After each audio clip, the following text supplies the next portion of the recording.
Le thème d'aujourd'hui, c'est pourquoi tant de personnes n'arrivent pas à s'en sortir des choses du mal. Pourquoi tant de personnes n'arrivent pas à s'en sortir des choses du mal. Pourquoi tant de personnes n'arrivent pas à sortir des choses du mal. On se pose la question pourquoi à chaque fois qu'on peut conseiller quelqu'un, on peut parler à quelqu'un, tu peux voir une personne, elle peut même voir des exemples des personnes qui ont fait certaines choses et qui se sont mal prises ou qui ont mal fini, mais cette personne n'arrive pas toujours à changer de vie. Malgré que tu peux lui conseiller comme quoi, montrer des exemples de qui, voilà la direction de telle, lorsqu'elle a eu à faire ça, elle a fini comme ça. Tu peux parler, beau parler, la personne ne comprend pas. La personne est bétonnée sur sa position, elle est bétonnée sur sa décision, elle est bétonnée sur ce qu'elle pense être bon. Mais la parole de Dieu nous répond aujourd'hui. Pourquoi ces personnes n'arrivent pas à réaliser en fait que ce que je fais est mal? Il dit parce que tant de personnes s'affectionnent aux choses de la terre et non aux choses d'en haut. Il dit, je peux être là à l'église, je peux être invité, je peux dire je suis là à l'église 10 ans, 20 ans. Mais pourquoi ma vie ne change pas? Pourquoi à chaque fois je n'arrive pas à abandonner certains comportements? Pourquoi je n'arrive pas à laisser certaines attitudes? Pourquoi je n'arrive pas à abandonner certaines faiblesses? Parce que jusqu'alors, je m'affectionne aux choses de ma propre chair. Je refuse de m'affectionner aux choses d'en haut. Et je peux me rendre compte que étant assise là, mes pensées sont toujours en boîte de nuit, mes pensées sont toujours dans le chanvre, mes pensées sont toujours dans mon passé, mes pensées sont toujours dans ce que j'aime faire. Il y a d'autres pires. Après le culte est fini. Quand le culte est fini, il reprend sa vie. Ça veut dire que même la parole ne le touche plus. Mais qu'est-ce qui fait que la personne n'arrive pas à abandonner une certaine vie, malgré qu'elle arrive dans la maison de Dieu tout ce temps en train d'écouter la parole? Mais jusqu'alors, la vie de la personne ne se redresse pas. Parce qu'elle peut être là assise de corps, mais son esprit n'est pas présent. Donc ne nous frustrons pas lorsqu'on voit quelqu'un tout le temps à l'église, la personne ne change pas. Aujourd'hui, tu comprends que ce n'est pas son corps qui est là. Pardon, ce n'est pas son esprit qui est là. C'est juste le corps qui reçoit la parole, mais l'esprit est déjà en boîte de nuit. Donc tout ce qu'on peut parler pour nourrir l'esprit, la parole de Dieu ne vient pas nourrir notre corps physique. Il vient nourrir notre esprit. Parce que notre corps physique doit mourir pour que l'esprit prenne le dessus. Mais qu'est-ce qui rend l'esprit fort? C'est la parole. Qu'est-ce qui rend l'esprit fort?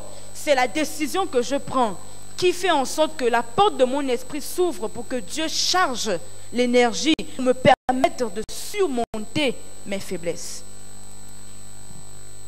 Mais qu'est-ce qui fait que l'énergie en moi soit rechargée pour me faire surmonter mes faiblesses? C'est lorsque je décide moi-même de m'affectionner aux choses d'en haut. Ça veut dire que je commence moi-même à faire des recherches bibliques. Qu'est-ce qu'il faut faire pour que je puisse abandonner mon comportement? Qu'est-ce qu'il faut faire pour que je puisse abandonner mon attitude? Parce que le fait de dire tout le temps que « Maman Corinne, ne t'assois pas là, ne t'assois pas là, ne t'assois pas là », parfois d'autres peuvent prendre comme ça, ne pas faire, mais d'autres peuvent prendre comme on s'impose. Mais il y a une différence entre le fait que je te demande de ne pas faire et toi tu prends conscience que je ne dois pas faire. Mais lorsque moi seul je prends conscience que je ne dois pas faire, il est difficile que je reparte en arrière. Mais lorsque moi-même on m'implique à vouloir faire, il y aura toujours une faiblesse qui va me repousser à recommencer la même erreur. Parce qu'au fond de moi, je n'ai pas encore conçu que ce que je fais c'est mal. C'est la chose qui fait en sorte que l'affection que j'ai pour la terre, je n'ai pas encore laissé. Et c'est là où je trouve la chrétienté trop difficile. Je donne mes propres raisons à ma propre conscience. Amen.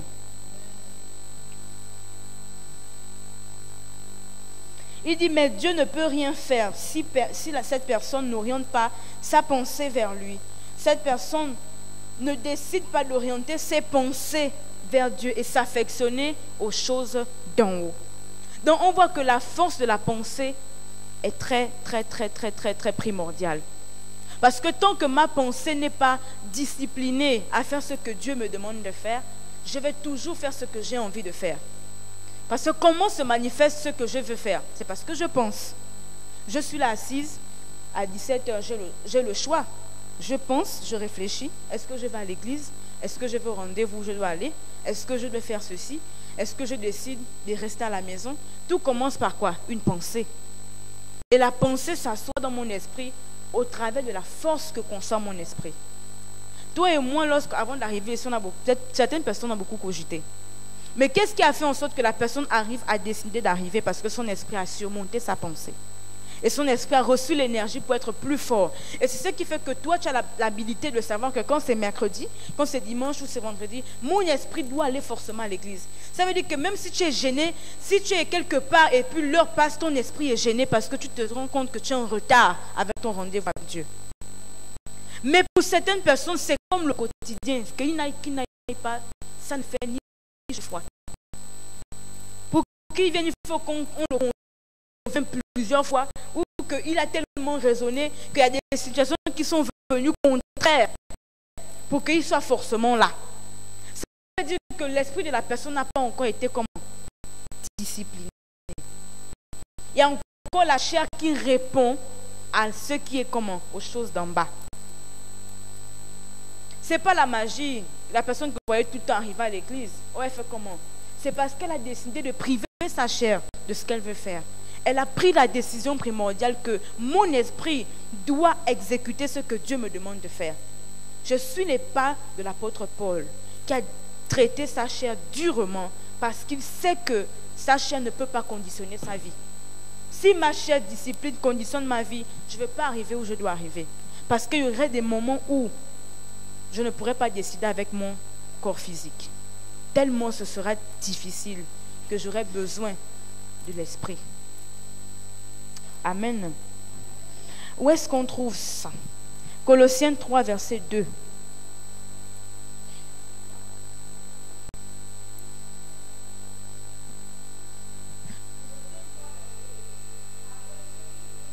Affectionnez-vous aux choses d'en haut et non à celles qui sont sur la terre. C'est la Bible qui dit. 3, pense.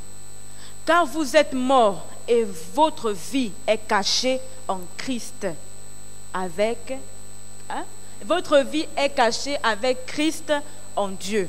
Amen. Dieu est conscient que si je m'affectionne aux choses d'en haut, les choses de la terre vont vouloir me rattraper. Et il dit, s'affectionner aux choses d'en haut n'est pas suffisant. Il faut que mon corps puisse mourir et ma vie soit cachée comment? En Christ. Parce que si je décide seulement, c'est comme quelqu'un qui décide d'arriver à l'église. Il abandonne sa vie passée, mais il dit qu'il ne laisse pas ses amis.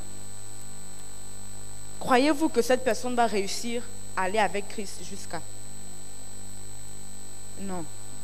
Parce qu'il y aura toujours cette sensation des paroles. Quand il revient de l'église où Dieu l'a tellement rempli, il a donné une conviction de ne plus refaire ce qu'il faisait auparavant.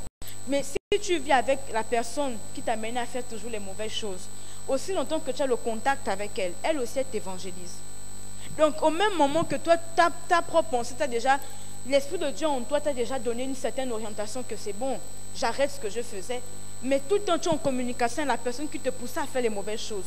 Donc parce que regardez, c'est facile pour nous de croire tout de suite qu'on est là à l'église. Il y a une certaine présence qui nous amène à tous penser de la même manière. Mais lorsque nous sortons là, à la porte là, il y a chacun son démon qui t'attend. Parce que là, ce démon va te faire comprendre que ce que tu as pensé ici, ce n'est pas totalement ça. Et c'est là où commence ta propre chrétienté. Ce n'est pas assis sur la chaise blanche là que tu me dis que tu es chrétien. Ta propre chrétienté commence dans les 4 murs de chez toi. Parce que tu es seul avec ta propre décision. Tu es seul avec ta propre réflexion. Ça veut dire que quand nous venons là, l'évêque dit souvent, toi tu vas abandonner ta vie, viens je vais prier pour toi. Non, tout ça là. Tout le monde court.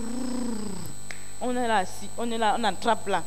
Ça pleure même, ça décide. Oh Seigneur, vraiment, je sais que j'ai péché. Je sais que tout ce que j'ai fait, c'est mal. J'abandonne. Oh Seigneur, la satisfaction est là. J'abandonne. Mais quand je sors, j'ai quitté l'hôtel là. Quand je sors de la porte, j'arrive chez moi. Tout s'élève contre eux. Ça veut dire qu'il y a même tes propres émotions. Ce ne sera plus au niveau des gens. Ça va venir contre toi-même maintenant. Tes propres émotions vont s'élever contre ta propre décision de ne plus faire ça. Tu vas te retrouver en train de vivre une lutte constante en toi que tu n'as jamais vécue. Parce que ta chair ne veut pas accepter de mourir. Ta chair ne veut pas accepter de s'affectionner aux choses d'en haut. Il va te montrer toutes les propres erreurs, toutes les erreurs que tu veux voir, il va te montrer ça. Il va vouloir te prouver à toi-même que tu ne peux pas vivre sans cette vie-là. Il va te rendre les moments difficiles.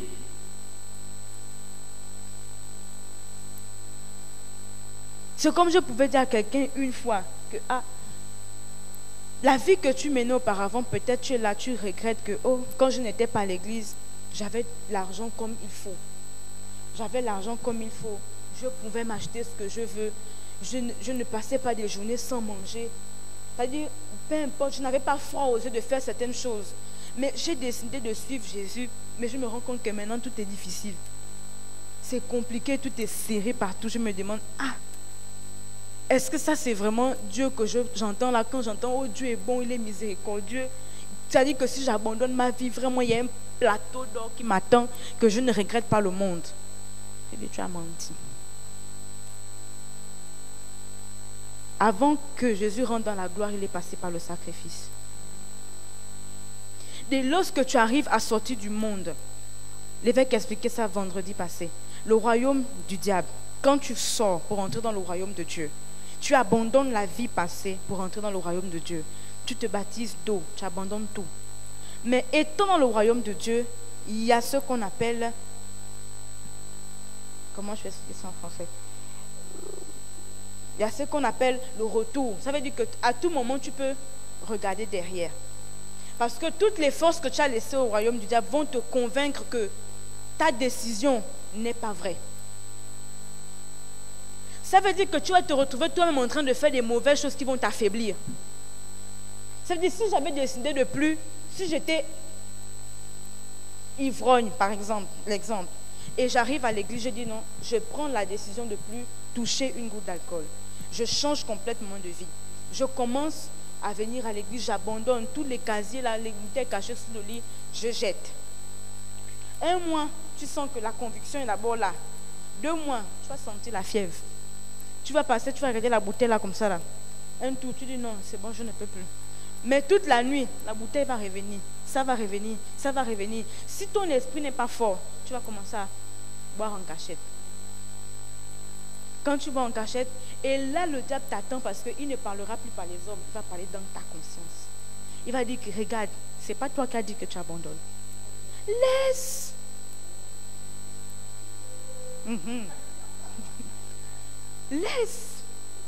Laisse aller à l'église parce que tu ne peux plus, tu as déjà péché. Tu ne peux plus. Tu te mens à toi-même. Ce qui fait qu'à chaque fois que tu arrives à l'église, quand le message va venir, tu vas tout te sentir poignardé.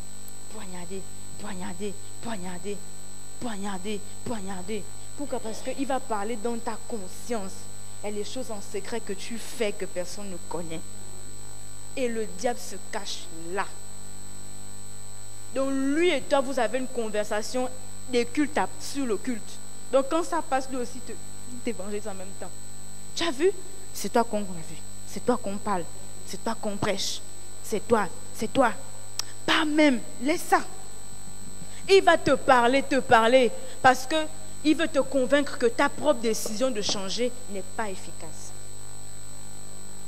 C'est là où Dieu vient aussi avec sa parole parce qu'il connaît toutes choses.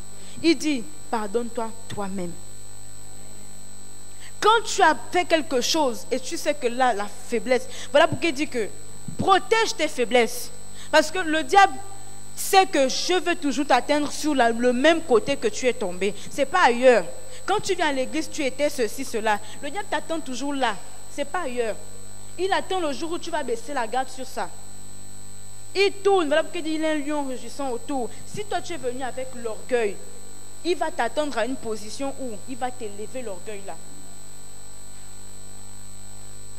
Et c'est ça la majorité de plusieurs personnes. Parce que la colère emmène l'orgueil. L'orgueil vient de je ne suis pas d'accord. Je ne suis pas d'accord. Je ne veux pas, je ne suis pas d'accord. Et l'orgueil suit par quoi? La colère manifestée. Amen.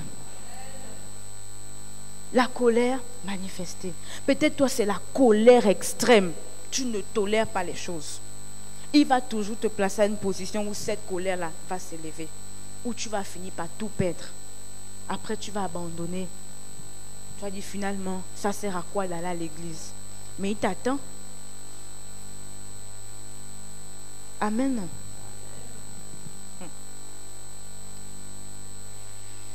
Il dit, tu es mort pour le monde dès lors que tu décides de donner ta vie à Dieu. À ce moment, préoccupons-nous à monter notre niveau spirituel. Parce que lorsque je décide de donner ma vie à Dieu, pour le monde, je suis mort. Pour ma propre vie, je suis morte. Parce qu'à ce moment, je ne laisse plus l'autorisation à mon corps de dicter mes conduites, de dicter ce que je dois faire. Mais mon esprit doit prendre le dessus pour dire à mon corps, fais ce qui doit être fait. Parce que qu'est-ce qui fait que j'arrive à voler la dîme? C'est mon corps qui réagit. Quand je suis en face de mon revenu, j'ai la décision d'enlever ce qui est pour Dieu. Mais mon esprit me parle que 10% est pour Dieu. Mon corps me dit, mais écoute, tu as la maison à payer. Mon corps me dit, écoute, tu dois tel. Mon corps me dit, écoute, la fin du mois là, il n'y a pas à manger à la maison. Mon corps me dit, écoute, il y a ça à faire. Mais ton esprit en toi t'atteste que maman enlève la dîme. Ça t'atteste que tu dois enlever la dîme. Mais au fond, il y a la lutte entre ton esprit et ton corps. Mais pour ça, qu'est-ce qui fait que j'arrive à voler? Parce que mon corps est encore vivant. Il a surpassé l'esprit en nous. Voilà pourquoi il dit que quand on arrive à être chrétien, on doit se préoccuper à monter le niveau spirituel. Et il disait que on peut se poser la question que depuis qu'on est arrivé, ça fait combien d'années tu es là, que je suis là, à quel niveau je me trouve spirituellement parlant? Parce qu'il y a des bébés spirituels, il y a des enfants, il y a les âges spirituels. Il y a la croissance spirituelle. À quel niveau je me trouve? Est-ce que je suis toujours à la personne du niveau où, comme je viens toujours pour la première fois, il faut toujours me réexpliquer, c'est-à-dire que je ne suis même pas capable d'expliquer à quelqu'un une réunion. Ça, c'est le niveau spirituel que j'ai. Amen. Dieu nous traite selon le niveau de notre foi. Nous ne pouvons pas avoir un niveau de 0 degré et désirer des grandes bénédictions. Nous ne pouvons pas avoir un niveau spirituel de -5, désirer des volumes de bénédictions. Seigneur, bénis-moi ceci. Non, il te bénit selon le niveau de ta foi, selon le niveau de la maturité spirituelle que tu as. C'est comme tu me demandes de donner un steak à un bébé de 2 ans. Il va s'étouffer. Et c'est gars. Et c'est ce que beaucoup de personnes font spirituellement parlant. Ils sont bébés spirituels et ils veulent des grandes bénédictions qui vont les étouffer. Amen. Voilà pourquoi 21 jours de gloire vient. C'est le but. De nous faire grandir spirituellement parlant. Pour que ce qui doit nous être donné nous donne en temps convenable. Le fait que je retarde ma croissance, je retarde aussi beaucoup de choses spirituellement parlant. Je retarde beaucoup de bénédictions. Parce que Dieu a déjà prévu toutes choses dans l'esprit. À chaque date descendra quelque chose. Mais si à la date là tu n'es pas présent, la chose ne descend pas. Et tu es retardé d'un pas. Au moment où tu dois recevoir ça, tu reçois encore l'autre. Au moment où tu dois recevoir ça, c'est-à-dire qu'on avance un mois ou bien plusieurs années en arrière. Et c'est carrément un manque. C'est ce qui fait que beaucoup s'affaiblissent dans la foi. C'est ce qui fait que beaucoup abandonnent. C'est ce qui fait que beaucoup disent que oh, Dieu ne m'écoute pas. Oh, c'est pas puissant ici. Ils ne veulent pas réaliser que jusqu'alors, ils ne grandissent pas spirituellement.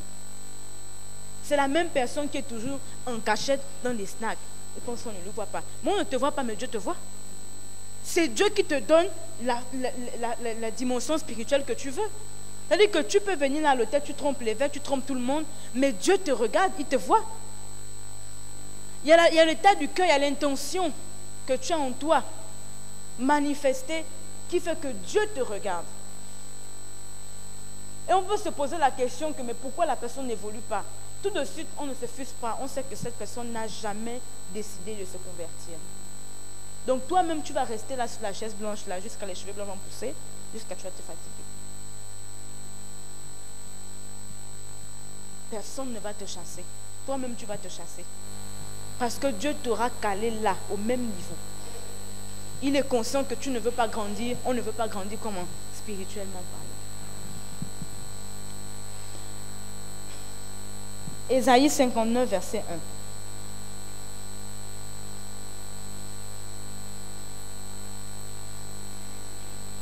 1. Ésaïe 59, verset 1. 59.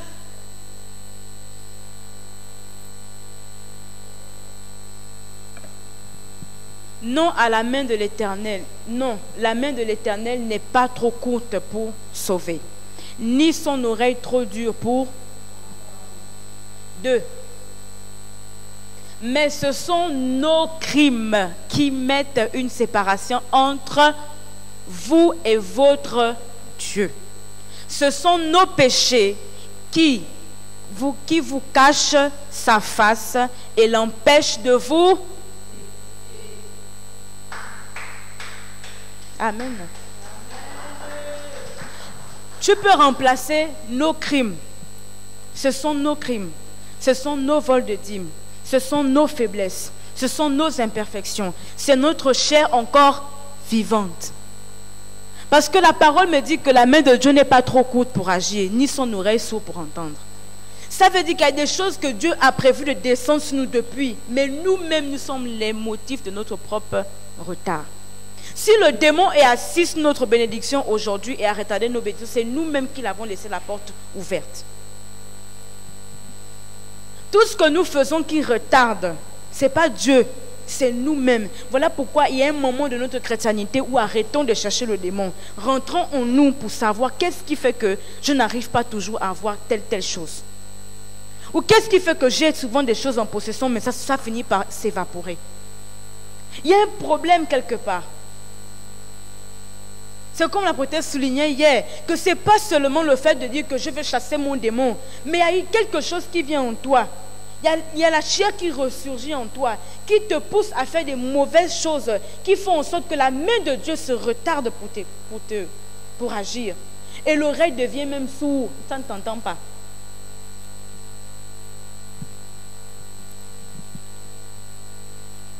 Et c'est là beaucoup de personnes ont l'impression que leur prière est lourde. Où tu pries, tu as l'impression que ça revient sur toi. Tu sens que j'ai prié là, mais ce n'est pas sûr que Dieu m'a écouté. Tu as même la faiblesse pour prier. Parce que le ciel devient le ciel des reins. Ça devient fermé pour toi. Parce que Dieu ne trouve pas juste. Il y a un point qui m'a marqué dans l'histoire de Lot. L'apôtre Paul voit Lot dans les livres de Romains comme l'homme juste. Mais Dieu voit Lot injuste. Injuste. Parce qu'il était entouré des personnes qu'il ne fallait pas. Et pourtant, Lot vivait sa vie pieuse.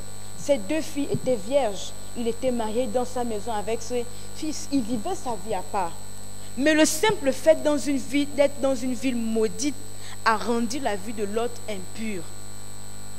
Tu peux dire que je ne fais pas ceci, cela, ceci, mais tu te retrouves à des endroits qui rendent ta vie impure, qui fait que Dieu ne t'écoute pas, qui fait que Dieu ne peut pas agir pour certaines situations pour toi, parce que là, aux conditions où tu te trouves, le rang... Est-ce que Dieu ne pouvait pas bénir Abraham en lieu de Chaldée, là où il était, dans son pays, le rendre patriarche? Est-ce qu'il y avait quelque chose qui l'empêchait de faire ça?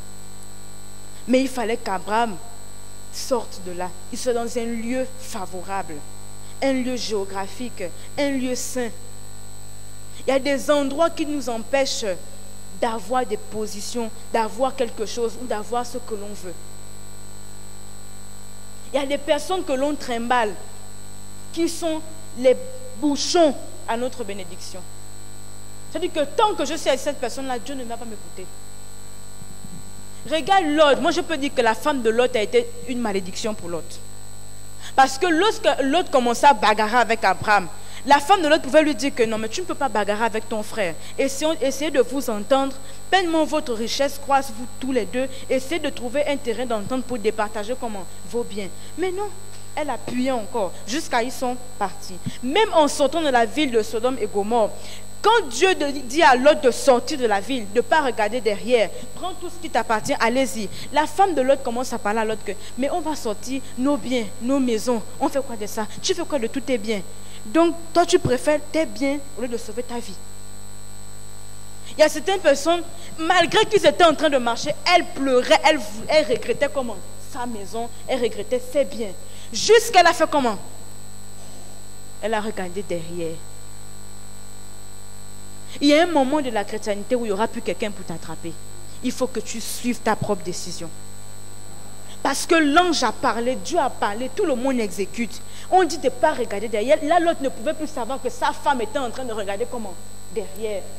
Parce qu'il savait que l'instruction avait déjà été donnée. Tout le monde doit suivre l'instruction qui a été donnée. Donc, si tu n'es pas habilité toi-même à ce moment à travailler ton esprit pour être plus fort que ta chair pour suivre l'instruction, tu vas regarder derrière. Et là, il n'y a pas quelqu'un qui va te dire, tourne. Tu vas être transformé en statue de sel. Tu vas perdre la foi. Tu vas perdre l'esprit. Donc, il n'y aura pas toujours quelqu'un. Il y a un moment de ta vie où l'évêque ne sera pas là pour te dire ne fais pas ça, fais pas ça. Il y a un moment où tu vas te retrouver confronté à tes propres choix. Il va falloir que tu mettes ta foi en action. L'esprit que tu as reçu en activité. Parce que l'autre ne pouvait pas savoir que sa femme était en train de vouloir regarder derrière. Mais il savait que sa femme était en train de regretter. Mais jusqu'à regarder derrière, il ne pouvait pas savoir. C'est quand ils vont à la rencontre d'Abraham qu'ils se rendent compte que sa femme n'est plus comment? Derrière. Il y a tant de personnes, vous êtes tous venus à l'église ensemble, comme une masse de troupeaux. Mais tu te retrouves comment? Seul. Parce que tous n'ont pas travaillé leur esprit. Ils sont venus pour ce qu'ils voulaient. Le bien matériel, tout ça. Si notre chair s'affectionne aux choses de la terre, à tout ce que nous possédons, on ne va pas aller bien loin. Il y a un moment de notre vie où on sera face au mur, où on va devoir décider, être ferme dans une décision. Et cette décision sera celle qui va définir notre vie. Définir notre vie. Soit je crois, soit je ne crois pas. Est-ce que ce Dieu qui les a sortis de Sodome et Gomorrhe ne pouvait pas leur donner encore plus de richesse? Est-ce que ce Dieu qui a donné autrefois la richesse à l'autre ne pouvait pas le multiplier encore cette même richesse? Qu'est-ce qui a motivé cette femme que jusqu'alors elle ne pouvait pas même suivre l'instruction? Dieu a envoyé le feu et le soufre du ciel pour détruire la ville. Malgré toutes les informations qu'elle a reçues concernant ça, tout ça, son cœur n'était pas dedans. Son cœur était dans sa maison et ses biens et tout ce qu'elle a laissé. Vous le voyez combien de fois la cupidité peut embrigader la vie spirituelle de quelqu'un, au point de boucher même tes sens spirituels. De savoir que là, ce que j'ai en ce moment, Dieu me demande de sacrifier ça pour une situation qui arrive. Mais tellement la cupidité en moi, l'avarice en moi, je refuse d'écouter la voix de Dieu qui me parle, de déposer mes biens sur l'autel pour que Dieu ouvre une porte. J'endurcis le cœur. Et quand le vent arrive, quand la tempête arrive, je tombe à l'intérieur. Parce que quand Dieu m'a parlé au moment qu'il fallait, je n'ai pas exécuté. J'ai endurci le cœur parce que j'avais quelque chose à acheter. Mais cette chose est partie dans le sable mouvant. Je me retrouve seule. Si j'avais écouté la voix de Dieu, aujourd'hui, je ne suis pas convoquée à la prison centrale.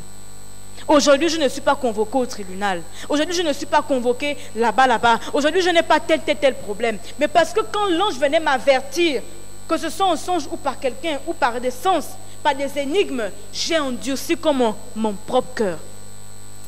Mais qu'est-ce qui a fait que j'endurcis mon cœur?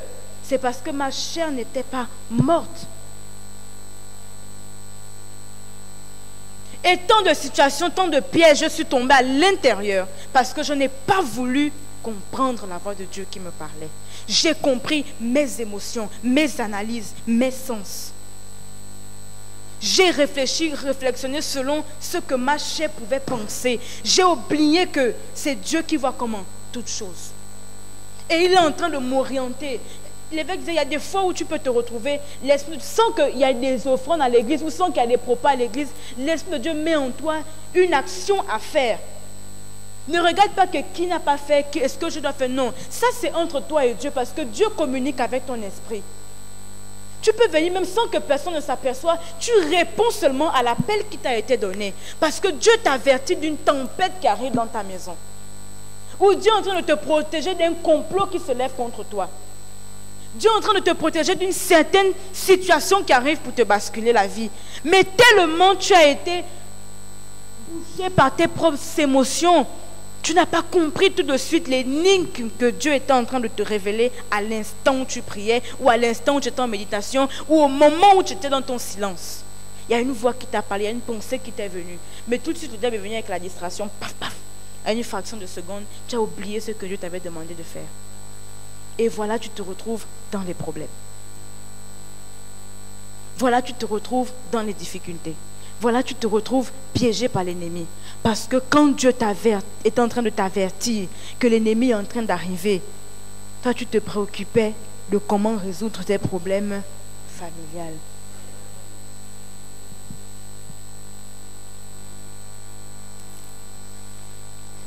Il y a un point plus dangereux dans ça, la division dans les familles. Au moment que tu te préoccupes à en vouloir à ton frère, l'ennemi est en train de vous guetter au loin. Et il te voit. Donc quand l'ennemi avance, toi tes pensées sont préoccupées à comment détruire ton frère. Et là en ce moment, l'ennemi est en train de vous voir de loin. Et quand il arrive, il vous prend. Parce que vous êtes en ce moment comment? Distrait. Voilà pourquoi ce dimanche, prends l'enveloppe pour rétablir la division dans ta famille. Il n'y a que l'Esprit de Dieu qui peut unir les cœurs de cette famille. Tant de personnes, parfois c'est des conflits de génération. Vous êtes nés, vous avez trouvé un problème, vous rentrez aussi dans le même problème. Mais quand vous posez la question, mais vous êtes même en conflit, pourquoi? Oh, parce que notre arrière-grand-père avait dit, attends, mais ça te concerne en quoi? Ce que la belle-mère ou la tante avait fait avec l'autre tante, ça c'est en leur temps. Nous on vient, il faut changer la donne. Comment vivre avec une bagarre générationnelle où nous tous, on rentre, les enfants qui naissent, on rentre tous dans la même bagarre? Et ça, c'est un piège de l'ennemi parce qu'il fait grandir la division dans la famille. Alors, la Bible dit que le diable règne là où il y a quoi? La division. Il règne là où il y a la division. Il siège. Il est adoré parce que les cœurs sont écrits. Tu te retrouves en train de haïr une personne qui ne t'a rien fait. Ou parce que ma belle-mère ou ma mère ou la tante avait fait ci, avait fait ça. Ça ne te concerne pas. Toi, viens avec l'esprit de paix et rétablis la paix dans la famille. Éduque tes propres enfants à ne pas haïr les autres. Parce qu'eux, ils enseignent à haïr les autres. Toi, enseigne ta maison à ne pas haïr. Il faut les aimer. Et qui peut ramener l'amour dans ça? C'est le Saint-Esprit. Un moment, vous allez vous rendre compte que la paix va venir. Les gens vont commencer à se fréquenter les uns les autres, mais pas devenir amis. Mais la paix va revenir. La paix va revenir. Les conflits de génération qu'on ne sait qui a causé ça, il faut que ça disparaisse. Et ce n'est pas en faisant des réunions des familles, en cherchant les points de qui a fait quoi. Non, c'est encore les bagarres qu'on va chercher. Mais dans ton secret, dans ton silence, emmène toutes les âmes de cette famille sur l'autel. Un jour, Dieu va toucher une personne qui va restaurer la paix. Si le malheur est venu à cause d'une personne, le bonheur peut revenir à cause d'une personne. Et voilà pourquoi jusqu'à dimanche, les temps sont là pour toi. C'est le moment de tout restaurer. Invite le Saint-Esprit. Les délivrances là, tu en as trop fait. Tu en as trop fait. Ça n'a pas marché. Parce que là où il n'y a pas le Saint-Esprit, le démon siège. Même si tu le chasses, on le chasse ici dans la présence de Dieu, mais arrivé dehors, il te récupère. Parce que tu es une âme comment? Vide. Mais si tu as le Saint-Esprit en toi, le démon ne peut pas siéger. Parce qu'il est conscient qu'en toi, il y a une force qui l'empêche d'accéder. Répare. Il y a certaines choses que Dieu te révèle à toi pour que tu répares. Il y a certains songes que Dieu te montre à toi parce que toi, tu as l'habilité de prier pour ça. Si tu as eu à voir quelque chose, parce que Dieu sait que toi, tu as l'habilité de prier pour ça. Ce n'est pas aller divulguer que, oh, venez vous asseoir, Dieu m'a montré ceci, cela, tu gaspilles tout. Si Dieu t'a parlé à toi parce qu'il t'a donné à toi l'habilité de prier pour la situation. Et réponds simplement à la vision qui t'a été donnée. Et beaucoup ont perdu des batailles à cause de ce manque de discernement. Ce n'est pas tout qu'on parle, on agit.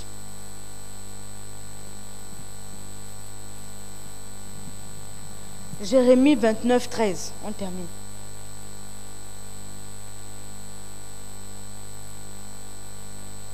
Jérémie 29, verset 13.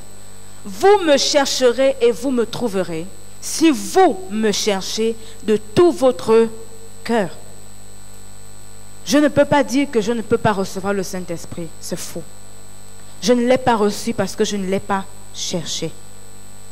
Dis, vous me cherchez et vous me trouverez. Dieu se laisse trouver par celui qui le cherche. Et qui le cherche? Celui qui l'aime de tout son cœur. De tout mon cœur, je te cherche. Et quand le Saint-Esprit est en toi et il voit que tu le cherches ardemment, il vient élever ton niveau, comment? Ton statut spirituel. Parce que tu passes d'une dimension à une autre. Lorsqu'il te visite, il dit, il n'y a pas quelqu'un qui peut rencontrer Dieu et sa vie reste la même personne. Il n'y a pas quelqu'un qui peut être visité par Dieu et il est la même personne. Il y aura forcément un changement. Si tu étais quelqu'un d'orgueilleux, tu vas devenir quelqu'un de très humble. Si tu étais quelqu'un d'arrogant, tu vas devenir quelqu'un qui sait aimer les autres. Si tu étais quelqu'un de coléreux, tu vas devenir quelqu'un de très calme, qui va d'abord observer avant d'agir. Si tu étais quelqu'un de malicieux, tu vas te convertir. Si tu étais quelqu'un de rancunieux, tu vas décider d'abandonner les choses. Tout le temps garder les choses dans le cœur, là, c'est l'AVC spirituel.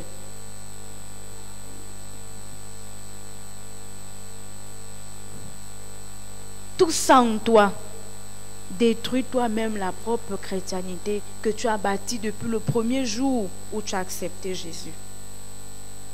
Vois tes efforts quand tu as abandonné ta vie passée.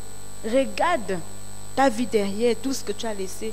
Et aujourd'hui, tu vas abandonner à cause d'un petit comportement.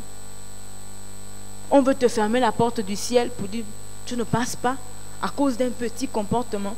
Tous ces sacrifices, tout ce que tu as abandonné, regarde. Et au travers de ça, fortifie-toi et prends courage. Tu peux abandonner ce comportement, tu peux laisser ça et Dieu va te fortifier pour être une meilleure personne. Il suffit simplement d'ouvrir la porte, de chercher Jésus de tout ton cœur, pas à moitié, pas avec j'essaye. Je ne sais pas sûr que je vais, comme quelqu'un m'a dit que la voix de Dieu là, ça dure trop. Donc ce n'est pas tout ça là. C'est ce que tu dures à trouver là qui t'est pour la vie. Parce que tellement tu as cherché, le jour où tu trouves, tu ne laisses plus partir. Mais facilement tu as trouvé, facilement ça disparaît. Parce qu'il n'y a pas eu d'effort. Amen. Levons-nous s'il vous plaît.